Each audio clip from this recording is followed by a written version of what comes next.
Film की शुरुआत होती है और हम माइकल नाम के एक आदमी को देखते हैं जो जिगसॉ की हत्या का शिकार बन चुका होता है। वो खुद को एक अज्ञात कमरे में पाता है जहां वो एक जानलेवा हेलमेट में फंसा होता है। जिगसॉ उसे वीडियो टेप के जरिए अपना संदेश भेजता है जिसमें माइकल को यहाँ होने का कारण पता चलता है। असल में माइकल एक पुलिस मुखबिर था जो लोगों की जानकारी पुलिस को देता था। जिगसॉ के अनुसार उसने कई लोगों की जिंदगी बर्बाद कर दी थी क्योंकि उसने उन्हें गिरफ्तार करवाया था। जिगसॉ के खेल के नियमों के अनुसार उसके पास सिर्फ 1 मिनट बचा होता है। हेलमेट लॉक होने और उसकी मौत होने से पहले जिगसॉ उसे एक इशारा देता है कि हेलमेट की चाबी उसकी आंख के पीछे लगाई गई है। आज उसका इम्तिहान था कि क्या वो अपनी आंख की कुर्बानी दे सकता है जिससे वो लोगों पर नजर रखता था अपनी जान बचाने के लिए। माइकल चाबी निकालने की बहुत कोशिश करता है लेकिन सब बेकार जाता है। आखिरकार टाइमर खत्म हो जाता है और उसका चेहरा पूरी तरह टूट जाता है। दूसरी ओर हम देखते हैं कि डिटेक्टिव एरिक और उसके बेटे के बीच बहस होती है। एरिक गुस्से में आकर अपने बेटे से घर छोड़ने को कह देता है।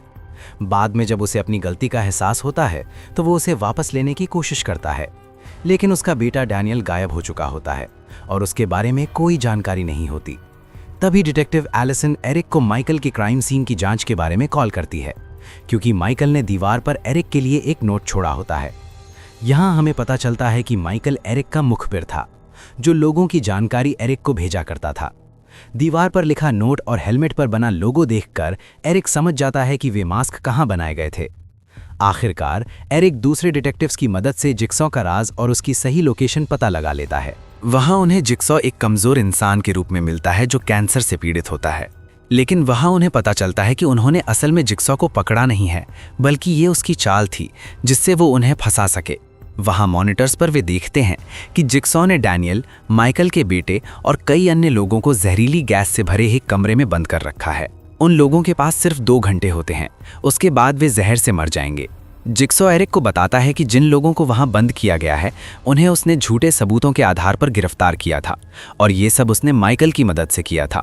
अब तक कमरे में फंसे लोगों को ये नहीं पता था कि डैनियल माइकल का बेटा है, वरना वे बदले में उसे मार चुके होते। जिगसॉ एरिक से कहता है कि अगर वो चाहे तो अपने बेटे को बचा सकता है, लेकिन ये तभी संभव होगा जब वो उसके खेल के नियमों का पालन करे। उसके खेल के नियम बहुत सरल होते हैं, बस कुछ देर के लिए जिगसॉ को समझना होता है। खेल के नियमों के अनुसार एरिक उससे अकेले में बात करने के लिए राजी हो जाता है। बातचीत के दौरान एरिक को पता चलता है कि जिगसॉ उसे बहुत अच्छी तरह जानता है। जैसे कि 5 साल पहले जब एरिक पुलिस अधिकारी था तो वो अपने कैदियों को बहुत बेरहमी से यातनाएं देता था ताकि वे अपराध कबूल कर लें। एक बार उसने एक कैदी के दांत तक तोड़ दिए थे। इतना ही नहीं, उसने अपराधियों पर झूठे मुकदमे भी दर्ज करवाए थे। जिगसॉ उसे अपने जिगसॉ बनने का कारण बताता है। उसके अनुसार लोग जिंदगी की अहमियत नहीं समझते और जब तक वे मौत को सामने नहीं देखते तब तक उनमें जीने की काबिलियत नहीं आती, जैसे उस पल एरिक अपने बेटे के लिए महसूस कर रहा था। वो समझता है कि इंसान में दर्द सहने की बहुत ताकत होती है और वो लोगों को उनकी जिंदगी की कीमत बताना चाहता था, भले ही उसका तरीका गलत था।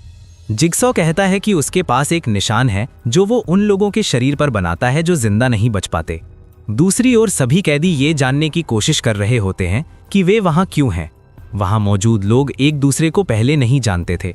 अमांडा को जिगसॉ की एक टेप मिलती है जिसमें उन्हें पता चलता है कि जहरीली गैस उन्हें 2 घंटे में मार देगी। खेल में जिंदा रहने के लिए उन्हें कमरे में छुपा हुआ एंटीडोट ढूंढना होता है जिसका गुप्त कोड जिगसॉ उन्हें पहेली के रूप में बताता है। वो कहता है कि ये कोड उनके दिमाग के पीछे इंद्रधनुष के रंग में लिखा हुआ है। जिगसॉ ये भी बताता है कि वहां उनकी मौजूदगी सिर्फ एक ही वजह से जुड़ी है, जिसका सुराग उन्हें घर में छुपे एक्स मास्क से मिलेगा। उन्हें एक चाबी और एक नोट भी मिलता है जिसमें जिगसॉ उन्हें चेतावनी देता है कि उस चाबी से दरवाज़ा ना खोलें, लेकिन जेवियन जिगसॉ के नियम को मानने से इनकार कर देता है और चाबी से दरवाज़ा खोलने की कोशिश करता है। ऐसा करते ही बंदूक का ट्रिगर चालू हो जाता है और गस छेद में झांकने की वजह से मारा जाता है। जिगसॉ ने जानबूझकर दरवाजे की चाबी 2 वजहों से दी थी। पहली, क्योंकि उसे पता था कि कोई ना कोई उसकी चेतावनी के बावजूद दरवाज़ा खोलने की कोशिश करेगा और मारा जाएगा, और दूसरी, लोगों को ये बताने के लिए कि नियमों का पालन ज़रूरी है, वरना उनका अंत भी ऐसा ही होगा। कुछ समय बाद कमरे का दरवाज़ा अपने आप खुल जाता है। घर की पूरी तलाशी लेने के बाद भी उन्हें बाहर निकलने का कोई रास्ता नहीं मिलता। फिर उन्हें बेसमेंट का दरवाज़ा मिलता है। वहाँ उन्हें जिगसॉ का नया संदेश, एक आरी और कई दूसरी चीज़ें मिलती हैं। उन्हें ओबी नाम भी मिलता है, जो कैदियों में से एक का नाम था। वे समझ जाते हैं कि ओबी ही उनके वहाँ होने की वजह था, लेकिन ओबी खुद नहीं जानता था कि वो वहाँ क्यों है। जिगसॉ बताता है कि उसने 2 एंटीडोट भट्टी में रखे थे। उनमें से एक ओबी के लिए इनाम था, क्योंकि उसने सबका अपहरण कर उन्हें वहाँ लाया था, और दूसरा एंटीडोट किसी और कैदी के लिए था। रिकॉर्ड किया गया संदेश एक पहेली होता है, जिसमें कहा जा ज़ेवियर उसे मारने की धमकी देता है, लेकिन ओबी उसकी धमकी से नहीं डरता। वो एंटीडोट ढूंढने के लिए भट्टी के अंदर चला जाता है और वो एक एंटीडोट निकालने में कामयाब हो जाता है। लेकिन दूसरा एंटीडोट ढूंढने के लिए जैसे ही वो आगे बढ़ता है, भट्टी का दरवाजा अपने आप बंद हो जाता है।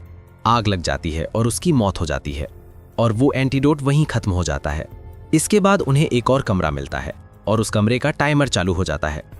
टेप सुनने के बाद उन्हें पता चलता है कि ये कमरा ज़ेवियर की परीक्षा का था। ज़ेवियर एक ड्रग डीलर था जो लोगों को नशे की लत लगाने में शामिल था। इस परीक्षा में ज़ेवियर को सुइयों के कचरे के अंदर रखी चाबी ढूंढनी थी, जहां दूसरा एंटीडोट मौजूद था। लेकिन खुद करने के बजाय वो अमांडा को अंदर धकेल देता है। काफ़ी कोशिशों के बाद अमांडा चाबी ढूंढ लेती है, लेकिन तब तक समय खत्म हो चुका होता है और दरवाज़ा हमेशा के लिए बंद हो जाता है। अकेला रह जाने के बाद ज़ेवियर एक और कमरे में जाता है, जहां उसे नंबर मिलते हैं, जिनकी मदद से वो जिगसॉ की पहेली सुलझा लेता है। जिगसॉ ने सभी की पीठ पर इंद्रधनुष के रंग में गुप्त कोड लिखा था। कोड पाने के लिए ज़ेवियर लोगों को मार देता है और वहां उसे वो सच्चाई पता चलती है जो उन सबको जोड़ती थी। वो ये कि डैनियल को छोड़कर बाकी सभी जेल गए थे, और डैनियल के पिता एरिक ही थे जिन्होंने झूठे आरोप लगाकर उन्हें जेल भिजवाया था। ये जानने के बाद ज़ेवियर डैनियल को ढूंढने निकल पड़ता है। अब एडिसन को एक और कमरा मिलता है, जहां एंटीडोट कांच के बॉक्स में रखा होता है। वो रिकॉर्डर को नज़रअंदाज कर देती है और सीधे एंटीडोट निकालने की कोशिश करती है, लेकिन वो उसमें फंस जाती है और उसकी नसें कट जाती हैं, जिससे उसकी मौत हो जाती है। अगर उसने टेप सुना होता तो शायद उसे कांच के बॉक्स की चाबी मिल जाती और वो जिंदा बच सकती थी। ज़ेवियर उसकी चीखें सुनता है, वहां पहुंचता है, उसकी पीठ से कोड निकालता है और उसे मरने के लिए वहीं छोड़ देता है। कुछ देर बाद एक लड़की जहर से मर जाती है। कई लोगों के शरीर से कोड निकालने के बाद ज़ेवियर डैनियल को ढूंढने की कोशिश करता है। एरिक अपने बेटे की जान खतरे में देखता है और बेहोश हो जाता है। वो जिगसॉ को जोर से मारता है ताकि अपने बेटे की लोकेशन पता कर सके, और जिगसॉ उसे सही जगह ले जाने के लिए राजी हो जाता है।